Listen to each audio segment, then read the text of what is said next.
Marriage relationship, love, was always meant to tell a story, meant to tell the story of God's sacrificial and selfless love. Right? Throughout this story here, first off, the first few pages has a wedding and a bride and a groom, and the last few pages has a wedding and a bride and a groom. Right? In the beginning, it's Adam and Eve. At the end, it's God and his people.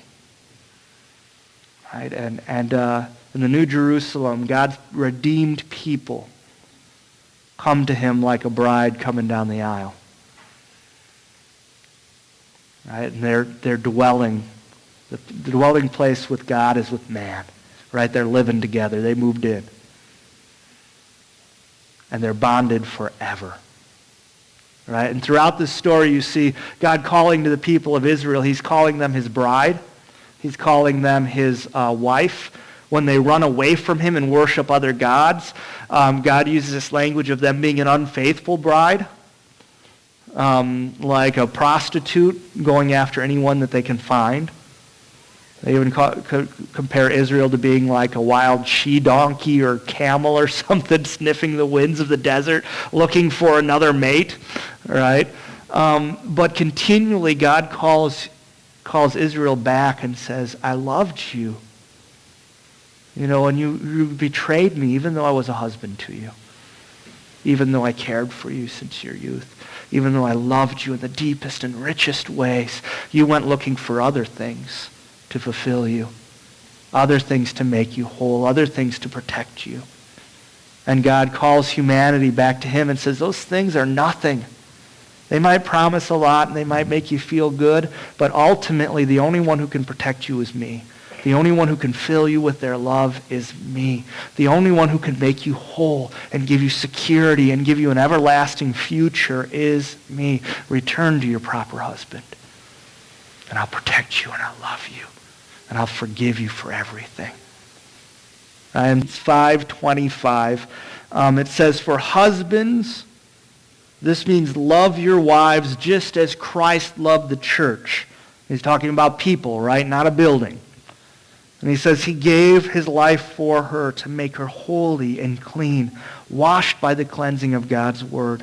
And he did this to present her to himself as a glorious church without spot or wrinkle or any other blemish.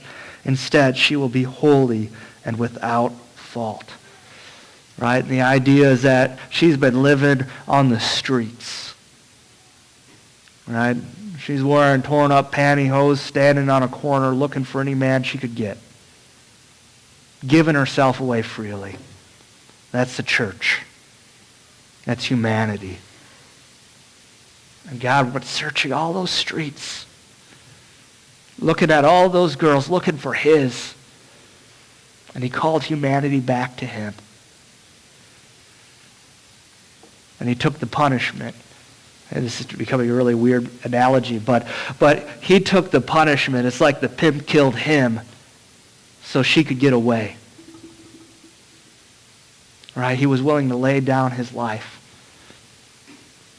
And he cleansed her. He washed her clean. He gave her new clothes. Let her get her hair done. Sent her to the beautician, the spa. And brought her home as a beautiful, spotless bride. Right? That's the love God has for you and us. You and me. For all of us. Right? He claimed us. He remade us as his own. Right? And so as we said before, this is like a beautiful thing that the husband gets to play, the Jesus role of laying down his life for his wife. Of protecting his wife, even if it kills him. Doing everything he can within his power as the head of the family to not lord it over her, but to serve her and to love her till the end.